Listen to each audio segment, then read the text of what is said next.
जय हिंद साथियों, आज के इस क्लास में आप सभी का बहुत बहुत स्वागत है। तो साथियों, बिहार पुलिस कांस्टेबल एग्जाम के लिए आज हम लोग स्पेशल बिहार जीके से अति महत्वपूर्ण प्रश्नों का रिवीजन करेंगे और साथ में बूस्टर जीके का जो एप्लीकेशन पर हम क्लास नोट्स दे रहे हैं उसका भी सेट 1 का रिवीजन करेंगे। तो साथियों, आज का सेशन आपके लिए बहुत ही ज़्यादा महत्वपूर्ण होगा, इसलिए आप लोग पूरा क्लास को ध्यानपूर्वक देखिएगा। तो चलिए इसी के साथ आज के सेट को हम लोग स्टार्ट करते हैं। तो साथियों, सबसे पहले हम लोग स्पेशल बिहार जीके का नोट्स हम आपको दे रहे हैं, उसका सेट 1 का रिवीजन करते हैं। तो देखिए, पहला क्वेश्चन दिया हुआ है, भीम बांध वन्य जीव अभयारण्य बिहार के किस जिला में स्थित है? तो याद कर लीजिए, ये मुंगेर जिला में है। बहुत ही ज़्यादा महत्वपूर्ण क्वेश्चन है, कहाँ पर है? मुंगेर जिला में। कांवर झील किस राज्य में स्थित है? तो याद रखिएगा, बेगूसराय में। कहाँ पर है? बेगूसराय में। दोनों क्वेश्चन को अभी याद कीजिए, भीम बांध वन्य जीव अभयारण्य मुंगेर में, कांवर झील पूछे बेगूसराय में। दूसरा क्वेश्चन देखिए, बिहार का पहला रामसर स्थल कौन सा है? तो याद रखिएगा, कांवर झील। ये बिहार का पहला रामसर स्थल है। कांवर झील को बिहार का पहला रामसर स्थल 2020 में घोषित किया गया। कब? 2020 में। एक एक क्वेश्चन को ध्यान से पढ़िएगा, ठीक है। चलिए तीसरा क्वेश्चन देखते हैं, बिहार का दूसरा रामसर स्थल कौन सा है? तो नागी और नकटी पक्षी अभयारण्य। ये बिहार का दूसरा रामसर स्थल है। पहला पूछे तो पहला कांवर झील, दूसरा पूछे नागी और नकटी पक्षी अभयारण्य। अब क्वेश्चन बनता है, नागी और नकटी पक्षी अभयारण्य ये कहाँ पर स्थित है? तो याद रखिएगा, जमुई में। कहाँ पर स्थित है? जमुई में स्थित है। चलिए अगला क्वेश्चन देखते हैं, बिहार क्षेत्र की चर्चा सर्वप्रथम किस में मिलती है? तो ये अथर्ववेद में मिलती है। किस वेद में? अथर्ववेद में। जादू टोना, वशीकरण आदि यह सब किस वेद में मिलता है? तो ये भी अथर्ववेद में। कुछ एक्स्ट्रा क्वेश्चन यहाँ पर लिखे हैं, जैसे कि वेदों की संख्या कितनी है? 4, ऋग्वेद, यजुर्वेद, सामवेद और अथर्ववेद। अब अगला क्वेश्चन देखते हैं, 2001 से 2011 के दौरान बिहार की जनसंख्या वृद्धि दर क्या रही? मोस्ट वीवीआई क्वेश्चन है, इस टाइप के क्वेश्चन एग्जाम में हमेशा आता है। तो यह है 25.4%। आगे देखिए, स्वतंत्रता पश्चात बिहार का प्रथम राज्यपाल कौन बना था? तो साथियों यहाँ पर देख सकते हैं, ये क्वेश्चन पिछले बार बिहार पुलिस में आ चुका है। तो जयराम दास दौलत राम।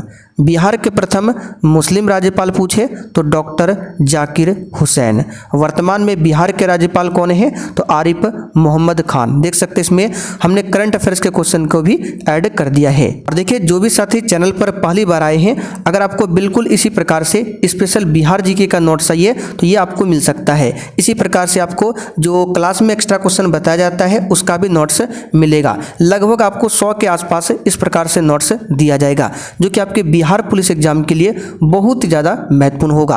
अगर आपका जीके जीएस वीक है तो कम से कम इस नोट्स को पढ़िए और डेली प्रैक्टिस सेट लगाइए, ठीक है। इससे आप लोग अच्छा खासा स्कोर कर सकते हैं। सही से मेहनत कीजिए। ये कहाँ पर मिलेगा? तो आइए आपको बता देते हैं। आपको क्या करना है, प्ले स्टोर पर आ जाना है और वहाँ पर सर्च करना है सक्सेस वर्ल्ड MCQ, ठीक है। तो इसको सर्च करके अपने मोबाइल में डाउनलोड कर लेना है। फिर आपको ऑल कोर्स पर क्लिक करना है। एप्लीकेशन को ओपन करने के बाद कुछ इस प्रकार से इंटरफेस शो होगा, तो आपको ऑल कोर्स पर क्लिक करना है। जैसे ही क्लिक करेंगे तो सबसे नीचे आपको आना है, ये वाला आपको मिल जाएगा क्लास नोट्स का बैच।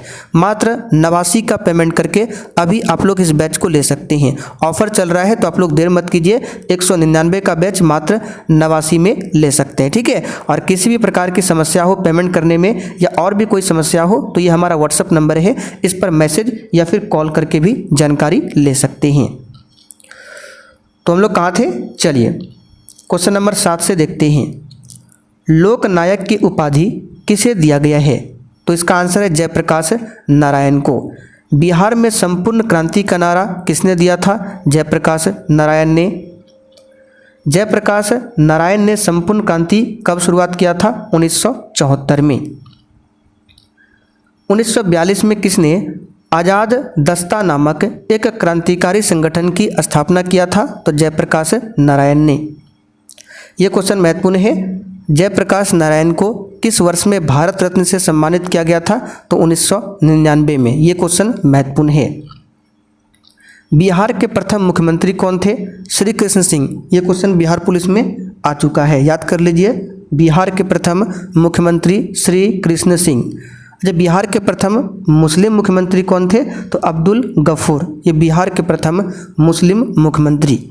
अच्छा, बिहार के प्रथम दलित मुख्यमंत्री कौन थे? तो भोला पासवान शास्त्री। ये बिहार के प्रथम दलित मुख्यमंत्री थे। आइए आगे देखते हैं। किसे राजनीतिक संत के रूप में जाना जाता है? तो भोला पासवान शास्त्री को राजनीतिक संत के रूप में जाना जाता है। भोला पासवान शास्त्री बिहार के कितने बार मुख्यमंत्री बने थे? तो 3 बार बने थे। कितने बार? 3 बार। बिहार की प्रथम महिला मुख्यमंत्री कौन थी? राबड़ी देवी। बिहार में लोकसभा के लिए कितने सदस्य चुने जाते हैं? 16। बिहार में राज्यसभा के लिए कितने सदस्य चुने जाते हैं? 16। ठीक है, लोकसभा के लिए पूछे तो 40 है, राज्यसभा के लिए 16। बिहार में विधानसभा के लिए पूछे 243। कितना? 243। अच्छा, बिहार में विधान परिषद के लिए पूछे तो 75। ये चारों याद कर लीजिए, एग्जाम के लिए बहुत ज़्यादा महत्वपूर्ण है। लोकसभा के लिए 40, राज्यसभा के लिए 16, विधानसभा के लिए 243, विधान परिषद के लिए 75। अब अगला क्वेश्चन बनता है, विधान परिषद में न्यूनतम कितने सदस्य हो सकते हैं? तो 40 सदस्य हो सकते हैं। लेकिन मैक्सिमम पूछे विधान परिषद में तो इसके लिए कंडीशन है। विधान परिषद में अधिकतम कितने सदस्य बन सकते हैं? तो उस राज्य में जो विधानसभा है उसके कुल सदस्य का 1/3 से अधिक नहीं होगा। इसे ध्यान रखिएगा। लोक जनशक्ति पार्टी की स्थापना किसने किया था? तो यह है रामविलास पासवान। पटना उच्च न्यायालय की स्थापना कब हुई थी? 3 फरवरी 1916 को। पटना उच्च न्यायालय की स्थापना किसके कार्यकाल में हुई थी? Lord Hardinge. वर्तमान में बिहार के उच्च न्यायालय के मुख्य न्यायाधीश कौन है? के विनोद चंद्रन। ये क्वेश्चन भी आ चुका है, के विनोद चंद्रन। पटना विश्वविद्यालय की स्थापना कब हुई थी? 1 अक्टूबर 1917 को। वर्तमान में बिहार राज्य के चुनाव आयुक्त कौन है? HR श्रीनिवासन। ये वर्तमान में बिहार राज्य के चुनाव आयुक्त है, याद रखिएगा इसे। बिहार में कितने प्रमंडल है? साथियों 9 प्रमंडल है। कितने प्रखंड है? 534। कितने अनुमंडल है? 101 अनुमंडल है। और जिलों की संख्या पूछे तो टोटल 38 डिस्ट्रिक्ट है बिहार में। भोला पासवान शास्त्री बिहार के कितने बार मुख्यमंत्री बने थे? तो 3 बार। बिहार का क्षेत्रफल कितना है? 94,163 वर्ग किलोमीटर। क्षेत्रफल की दृष्टि से भारत में बिहार कौन से स्थान पर आता है? तो 12वें स्थान पर। लेकिन जनसंख्या की दृष्टि से बिहार पूछे तीसरे स्थान पर आता है। अच्छा, जनसंख्या में नंबर 1 पर कौन है? उत्तर प्रदेश। दूसरे नंबर पर महाराष्ट्र और अपना बिहार आता है तीसरे नंबर पर जनसंख्या की दृष्टि से और क्षेत्रफल में 12वें स्थान पर। तो साथियों, ये रहा आपका स्पेशल बिहार जीके का नोट्स। सेट 1 है, इसी प्रकार से सेट 2, सेट 3, सेट 4 आपको मिलेगा। अब चलिए रिवीजन करते हैं क्लास नोट्स। यहाँ पर देख सकते हैं Bihar police booster GK set 1। ठीक है, ये सब एप्लीकेशन पर आपको मिल जाएगा, वहाँ पर डाला हुआ है। टोटल 68 नोट अपलोड हो चुका है। पूरा प्रयास रहेगा लगभग 100 नोट्स आपको देने का। ठीक है, तो देखिए पहला क्वेश्चन यहाँ पर दिया हुआ है सेट 1 में, कोयला खानों का राष्ट्रीयकरण किस वर्ष किया गया? तो याद रखिएगा 1972 में। कब किया गया? 1972 में। भारत में पहली बार कोयला का उत्पादन कहाँ पर हुआ था? तो रानीगंज, जो कि पश्चिम बंगाल में पड़ता है। कोयला कितने प्रकार के होते हैं? तो साथियों 4 प्रकार के होते हैं, एंथ्रासाइट, बिटुमिनस, लिग्नाइट और पीट। ठीक है, कोयला का सबसे अच्छा प्रकार कौन सा है? एंथ्रासाइट। कोयला का सबसे खराब प्रकार है पीट। भारत में सबसे अधिक किस प्रकार का कोयला है? बिटुमिनस। आगे अभी और देखिए, किस कोयला को भूरा कोयला कहते हैं? लिग्नाइट। तो ये सब क्वेश्चन बनता है, इसलिए आपको बता रहे हैं। आगे देखते हैं, वन्य जीव संरक्षण अधिनियम किस वर्ष में आया था? तो 1972 में। वेल्थ ऑफ नेशंस पुस्तक के लेखक कौन है? Adam Smith. अर्थशास्त्र का जनक किसे कहा जाता है? Adam Smith. भारत का संविधान कैसा है? तो अर्धसंघीय या फिर संघीयवत, ये भारत का संविधान है। और साथ ही ये जो भी नोट्स है आपको पूरा मोबाइल में मिल जाएगा। एप्लीकेशन जैसे ही डाउनलोड करेंगे, बैच को परचेज करेंगे तो वहाँ पर ये PDF आप अपने मोबाइल में सेव भी कर सकते हैं। गांधी जी का दांडी मार्च किस आंदोलन से संबंधित था? तो सिंपल सा क्वेश्चन है, सविनय अवज्ञा आंदोलन। अब गांधी जी का दांडी मार्च किस आश्रम से प्रारंभ हुआ था, ये क्वेश्चन आ चुका है एग्जाम में। तो साबरमती आश्रम से। कब प्रारंभ हुआ था? 12 मार्च 1930 को। महात्मा गांधी जी दांडी कब पहुंचे थे? 6 अप्रैल 1930 को। गांधी जी दांडी मार्च के दौरान कितने मील की यात्रा पैदल किया था? 240 मील। ठीक है। और गांधी जी दांडी मार्च के समय वायसराय कौन था? Lord Irwin. खिलाफत आंदोलन शुरू कब हुआ था? 1919। खिलाफत आंदोलन समाप्त कब हुआ था? 1924।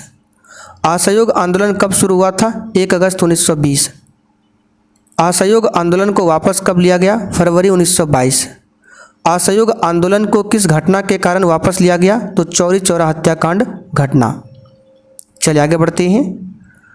लोक लेखा समिति का कार्य क्या है? तो कैग के रिपोर्ट की जांच करना लोक लेखा समिति का कार्य है। अब लोक लेखा समिति की स्थापना कब हुई थी? 1921 में। संसद की सबसे पुरानी समिति पूछे तो यही लोक लेखा समिति है, संसद की सबसे पुरानी समिति। अब लोक लेखा समिति में कितने सदस्य होते हैं? 22 होते हैं, जिसमें से लोकसभा से 15 सदस्य होते हैं, राज्यसभा से 7 सदस्य होते हैं लोक लेखा समिति में। लोक लेखा समिति का अध्यक्ष कौन होता है? तो विपक्षी दल का नेता होता है। लोक लेखा समिति के सदस्य का कार्यकाल कितने वर्ष का होता है? 1 वर्ष का होता है। अर्थशास्त्र पुस्तक के लेखक चाणक्य। चाणक्य का अन्य नाम विष्णुगुप्त कौटिल्य। चाणक्य किसका प्रधानमंत्री था? चंद्रगुप्त मौर्य का। मेगास्थनीज कहाँ का यात्री था? यूनान का। मेगास्थनीज किसका राजदूत था? सेल्यूकस निकेटर का। इंडिका पुस्तक के लेखक मेगास्थनीज। मेगास्थनीज किसके दरबार में भारत आया था? चंद्रगुप्त मौर्य। द प्रिंस पुस्तक के लेखक कौन है? मैकियावेली। भारत का मैकियावेली किसे कहा जाता है? चाणक्य। देख सकते हैं सब सिलेक्टेड क्वेश्चन है। चाणक्य के अर्थशास्त्र पुस्तक की तुलना किस पुस्तक से किया जाता है? तो इसका आंसर है द प्रिंस पुस्तक से। बंगाल का अस्थायी बंदोबस्त किस ब्रिटिश गवर्नर जनरल ने किया? तो लॉर्ड कॉर्नवालिस 1793 में। किस कानून को सूर्यास्त कानून कहा जाता है? अस्थायी बंदोबस्त को। महलवाड़ी व्यवस्था को किसने लाया? हॉर्ट मैकेंजी। रैयतवाड़ी व्यवस्था को किसने लाया? Sir Thomas Munro. चोल वंश में ग्राम प्रशासन के बारे में किस शिलालेख में उल्लेख मिलता है? तो उत्तरामेरुर शिलालेख। चोल वंश की स्थापना विजयालय। चोल वंश का सबसे प्रतापी शासक राजेंद्र प्रथम। चोल वंश का अंतिम शासक राजेंद्र तृतीय। चोल वंश की राजधानी तंजौर या फिर तंजावुर। अच्छा, नटराज की प्रतिमा किस वंश से संबंधित है? तो चोल वंश से। सरदार वल्लभ भाई पटेल को सरदार की पदवी किसने दी? तो बारदोली की महिलाओं के कहने पर महात्मा गांधी ने दिया था। ठीक है। बारदोली सत्याग्रह का नेतृत्व वल्लभ भाई पटेल ने किया था। यह सत्याग्रह कब हुआ था? 1928 में हुआ था। इंदिरा पॉइंट किसकी दक्षिणी छोर है? तो अंडमान निकोबार द्वीप समूह की दक्षिणी छोर है। ठीक है। अब चलिए लास्ट में आपसे एक क्वेश्चन पूछते हैं, आप लोग कमेंट करके बताइएगा। अंडमान निकोबार की सबसे ऊंची चोटी का नाम क्या है और अंडमान निकोबार की राजधानी का नया नाम क्या हो गया है? तो साथियों, आज हमने देखा नोट्स 1 और स्पेशल बिहार जीके का नोट्स। ये सब कुछ अगर आपको चाहिए तो यहाँ पर देख सकते हैं, हम आपको व्हाट्सअप नंबर लिखा देते हैं 9631887058। इस पर व्हाट्सअप मैसेज करके बता सकते हैं कि सर हमें बिहार पुलिस के लिए नोट्स चाहिए।